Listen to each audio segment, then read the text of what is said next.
From the golden age of storytelling, welcome to Truth Meets Fiction. And now, our feature presentation.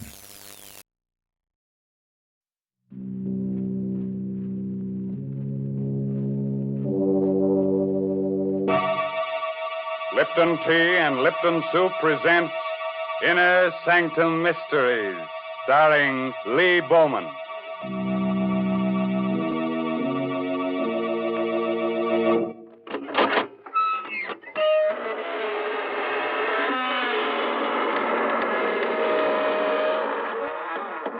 Good evening, friends. This is your host, Raymond. Welcome to the Inner Sanctum. Come in, won't you? What are you staring at? The walls. Well, you know that old saying about walls having ears. Well, these walls have eyes and a nice assortment of fingers and hands. One of them has a heart, but you can't beat that.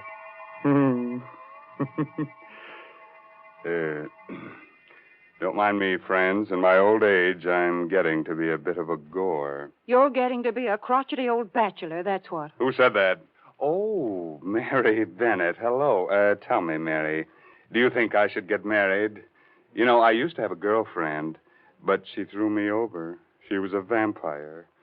She said I wasn't her blood type. Mr. Raymond, please, what a silly thing to say. More and more, I'm convinced that what you need is a wife. I'd just love to see the way a wife would handle you. Would you send me a wedding present, Mary? I sure would. I'd send you a big supply of Lipton's noodle soup. You know, I'll bet your wife would appreciate that. My goodness, in the old days, it took a woman all day to make a pot of noodle soup, whereas nowadays it only takes a jiffy. That is, when you use Lipton's noodle soup mix. But Lipton's has got the same homemade taste, believe you me. It's got the same chickeny flavor. Yes, sir, a hot plate of Lipton's noodle soup is a grand welcome home for the whole family. One whiff of that savory Lipton's noodle soup, and folks feel relaxed and ready for dinner with a rousing good appetite. Well, now, that's a very pretty picture, Mary. Which reminds me, our story tonight is about one of the fine arts, murder.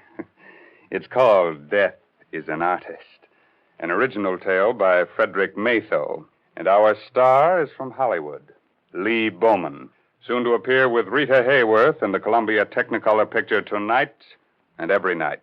So, curdle close to the fire and turn the lights down real low. By the way, if you have a little spook or two in your home, looking behind your shower curtains before turning on the water is the courteous thing to do. Otherwise, you might be dampening your spirits. Now, let's get on with our story. I'm Stevie, a reporter. I'm what's called a police reporter, because I hang around police stations for my stories. But tonight, I'm the best reporter in the world, because I've got that kind of a story that's only given to one writer in 1,000, once in a lifetime. This story begins with the end of a man's life. Yesterday, an old man living alone with his 5 cats on an abandoned barge under the Brooklyn Bridge cut off the heads of 4 of his cats, then expertly slit his own throat from ear to ear. At 6 o'clock on the morning we got the flash about this old man, I was playing cribbage with Mike, my police pal, at the station house squad room. Burke, the desk captain, was snoring his head off. Okay, Mike, there it is. Go, 121 points. That last run made it. You're the luckiest jerk, Stevie. We're both lucky. Not a call the whole night. Sure hate to drive out to anything in this blizzard. Uh-oh. Police, 84th Precinct, Brooklyn. What? Yeah. Wait, say that slower. You haven't seen him in a week. His cats ain't around. Oh, but lady... Huh? Blood in the snow. Well, that's different, sure. Yeah, okay, thanks. What's up, Captain? Some dame passes an old barge down the foot of the bridge on her way to work every day. Says an old bum lives there with his cats. Don't tell me I gotta rescue a cat now. No, this coot talks to her real polite every morning. But she ain't seen him in a week. Today she goes to look close like and finds blood in the snow near the door. So we go see. Well, probably went south for the winter. Coming along, Stevie? Yeah, but I don't like it. Burke mentioned cats, and I hate cats. And I hate people who keep cats.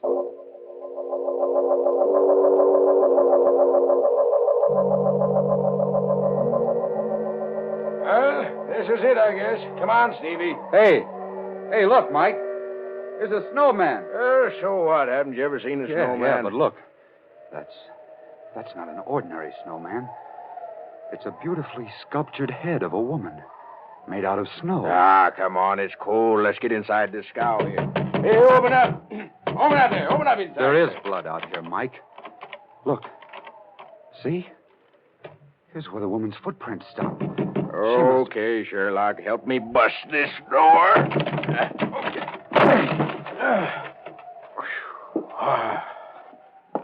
Oh, what's the matter with you? Look on the floor.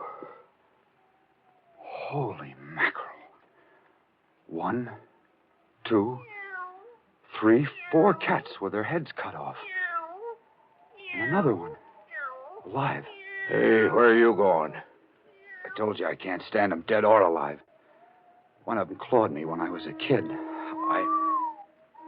Stevie, get a load of this over here on the bed. He did a good job. From ear to ear. He had done a good job. He was naked to the waist, and his hairy torso was bathed in blood. His head lay to one side and was nearly severed at the throat. His mouth, a strangely sensitive mouth, hung foolishly open in the middle of a matted mass of beard. But it was his eyes that stirred something inside me. They were cold black agates that smoldered with defiance, even in death. They seemed to carry a message only I was meant to see. I turned away and stumbled over a small wooden box. It contained clay fragments. An impulse seized me, and I carried the box outside. What do you want that box of trash for? I'm not sure. I just felt I ought to take it along. Mind? Just junk. These bums collect the screwiest stuff. Come on, I'll drop you off at your paper. You'll get a news beat on this anyhow.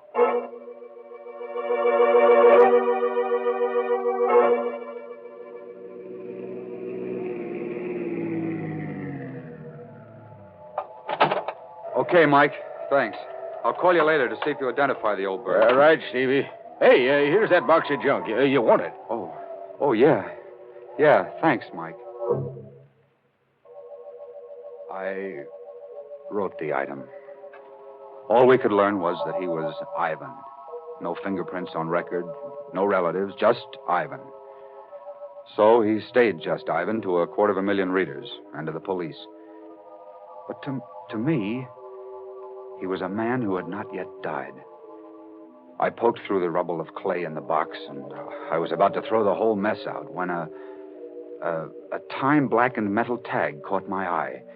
It was the kind of tag used to mark paintings or statues.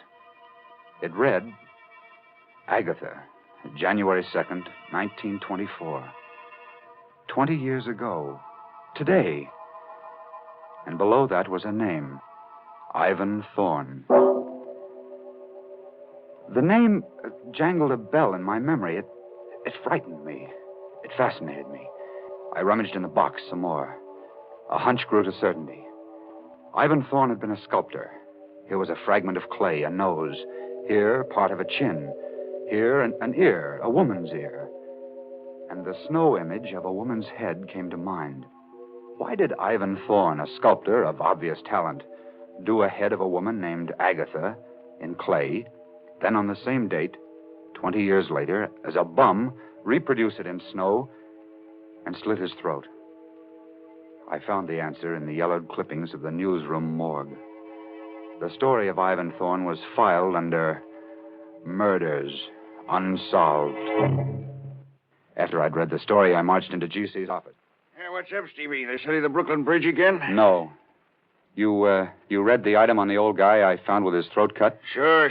Cut off his cat's heads, then his own, unidentified. Good item. I know who he is.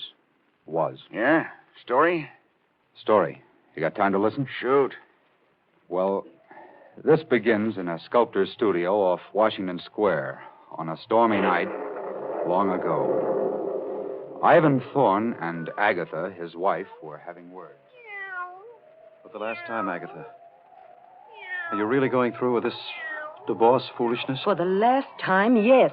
I'm tired of living from hand to mouth. I'm tired of your stupid statues. I'm tired of your stupid cats. I'm tired of you. All right.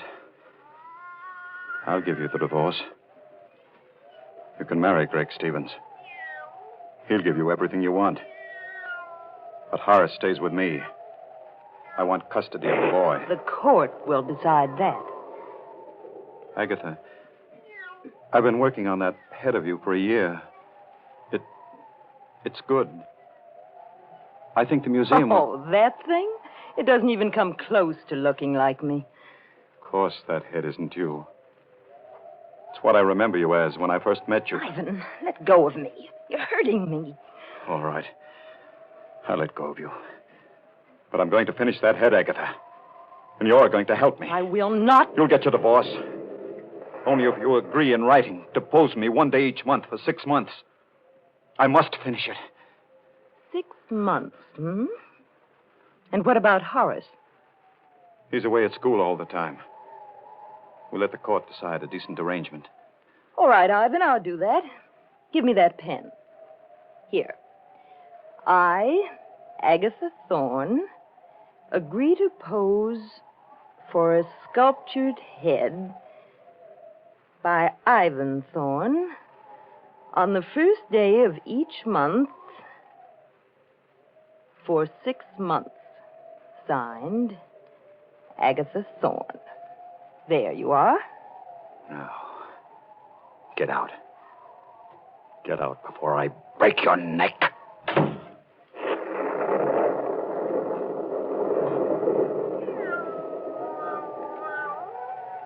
She's gone. She's gone. But I'll see her again. 6 more times. That's all I need. 6 more times.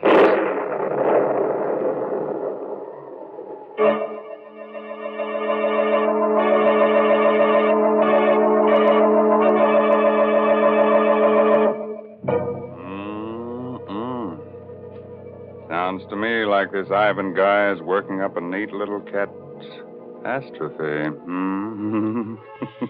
Mr. Raymond. Yes, Mary. I got to thinking about that snowman they found. Did you ever make a snowman? Oh, sure, and I cut off his head for a souvenir. Kept it in the icebox over the summer. And you're teasing me, Mr. Raymond.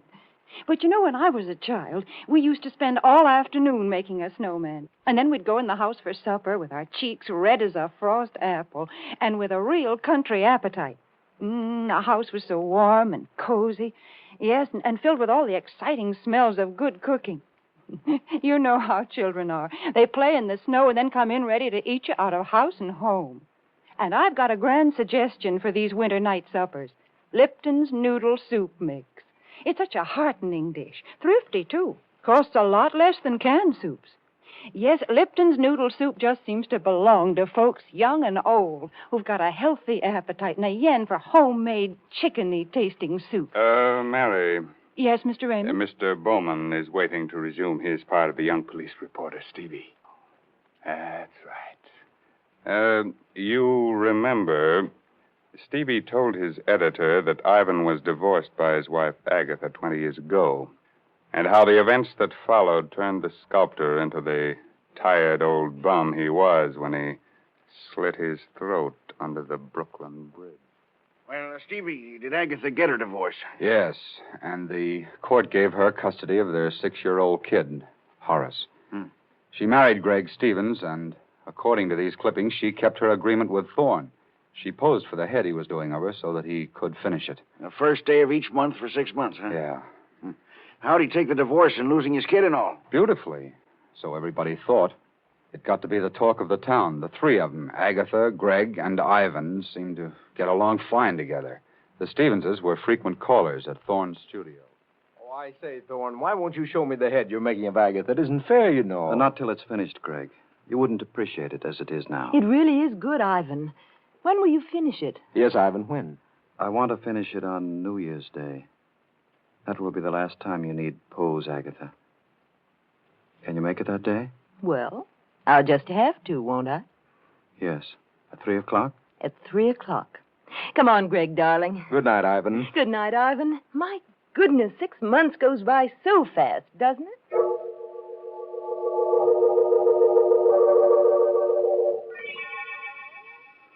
Six months. I gave them 6 months. Monday, it's over. Monday is the last day she poses for me. Monday, I'll finish that head. I love her. And for 6 months, 6 centuries, she belonged to that idiot. He took my son from me. You can't hear me, Agatha. Can you? This is you and Clay. You can't hear me. Everybody thinks it's wonderful that Ivan Thorne is such a good sport about it. I fooled them all. I fooled you. Yes.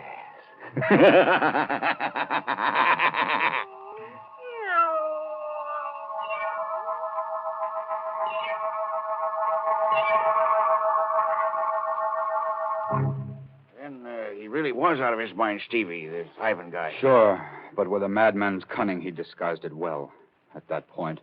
Only his cats knew it, I guess. New Year's Day, 1924, was a howling wintry day. Neighbors later testified to seeing Ivan's massive frame, coat flailing open in the wind, eyes staring, unblinking, as he turned into his building. It was the last time they saw him. In his studio, Ivan kicked his door shut and began talking to Agatha's statue, as he'd gotten into the habit of doing now for some time. I'll set the table by the fire, Agatha, just as we always did. You like that. And I'll set a place for little Horace. Oh, I know you don't want him to come here, but we'll just make believe, huh?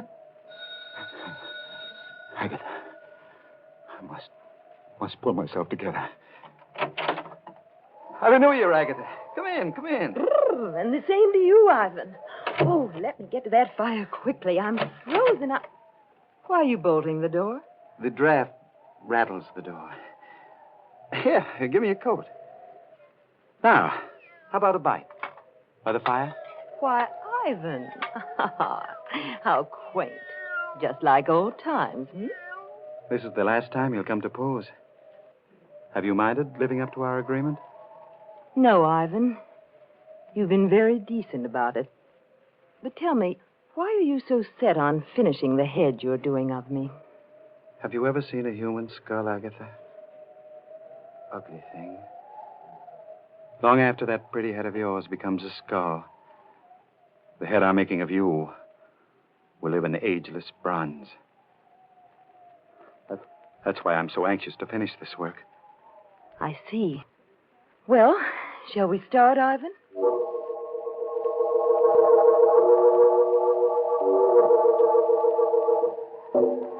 Ivan, you're not working. You're just staring at me. I'm studying the line of your neck, darling. It eludes me. Well, hurry, please. I've sat here for 2 hours now. I'm tired. I'll be finished soon. Then you can rest, darling. Then you can rest.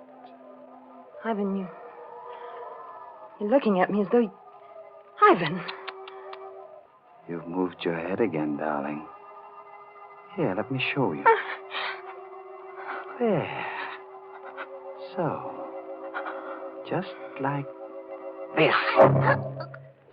Don't move, Agatha. My fingers are loose on your throat.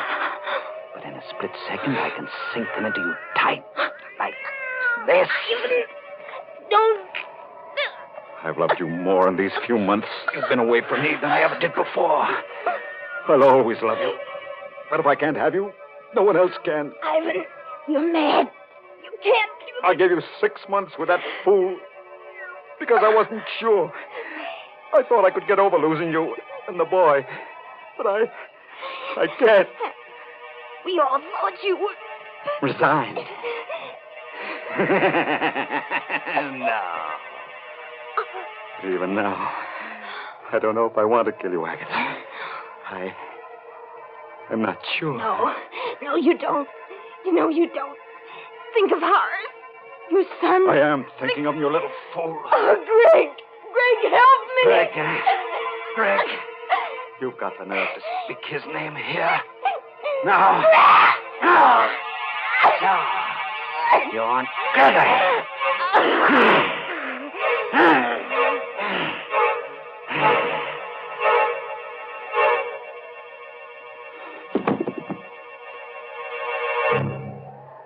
Agatha, I did it. But you made me do it. How beautiful you are. Dead. Look at this clay head. Agatha, see, I was wrong. You're much more beautiful. I've changed my mind. I don't want fame. I don't want a statue. I want you. See, Agatha, I've broken it, smashed it. It's Greg Stevens who should die. He did all this to us. I'll go see Greg. That's it. But I must be careful now. I must make Greg suffer. Oh. I have it. Yes. He must know that he, too, has lost Agatha.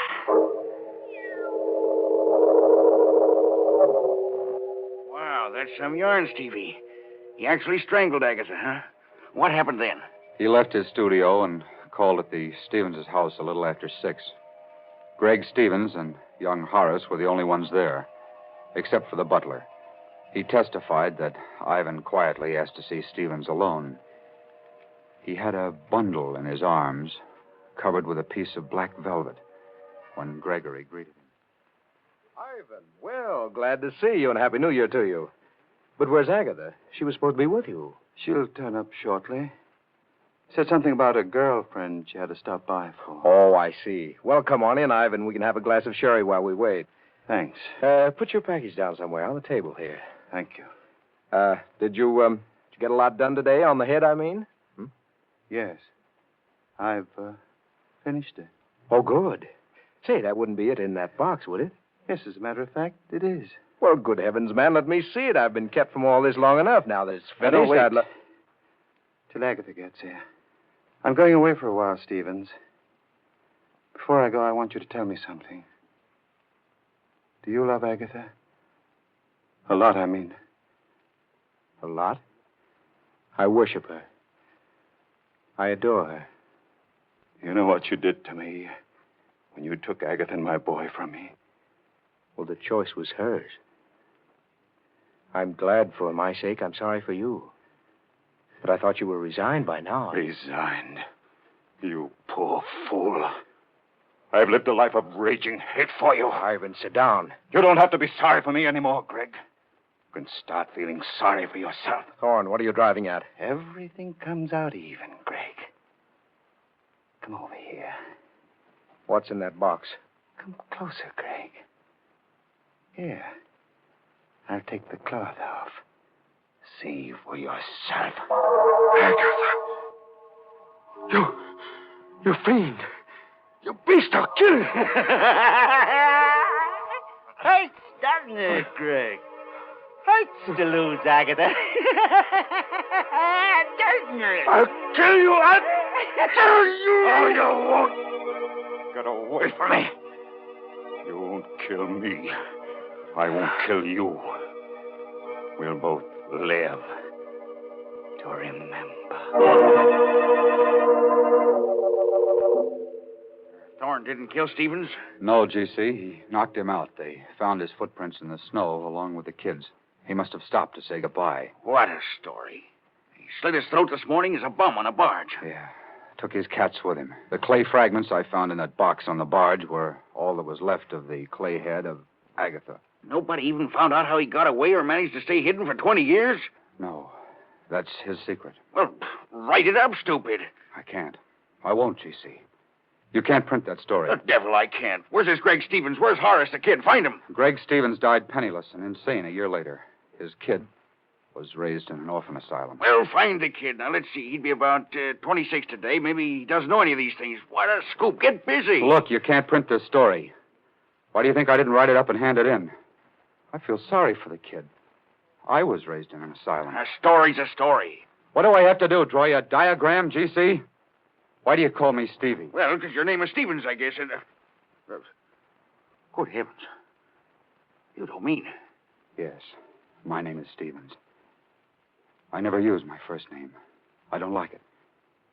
It's Horace. That's right. You're Horace Stevens. Yes. My father was Ivan Thorne.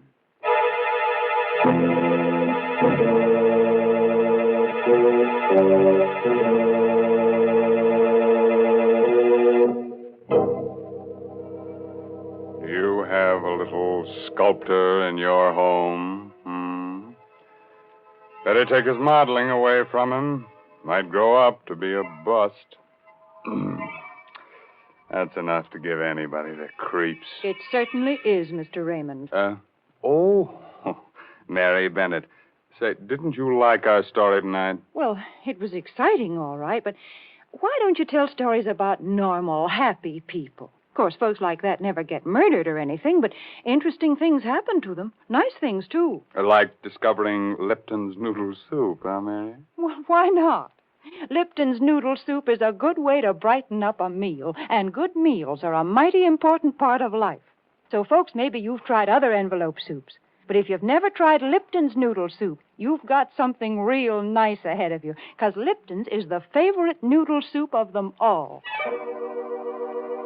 Our moral for tonight is don't drive alone.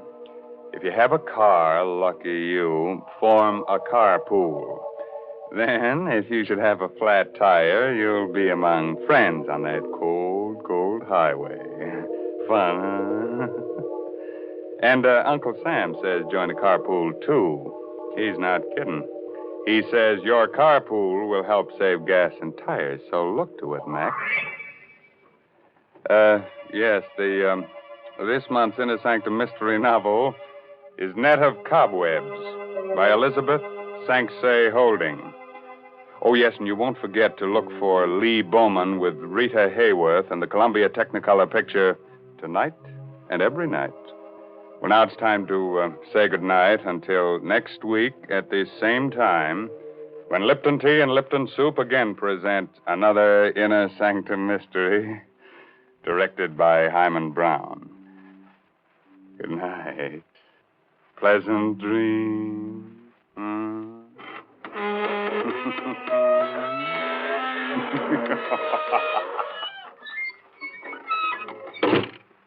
Folks, I got to thinking about wintertime, about snowmen and frost pictures on the windows, and about how cozy a house can be when there's a gale blowing outside.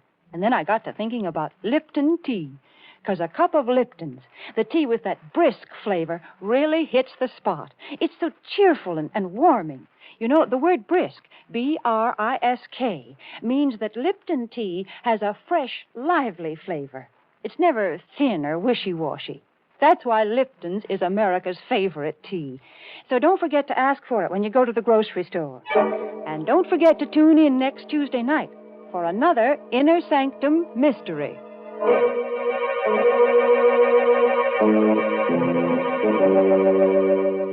This is CBS, the Columbia Broadcasting System.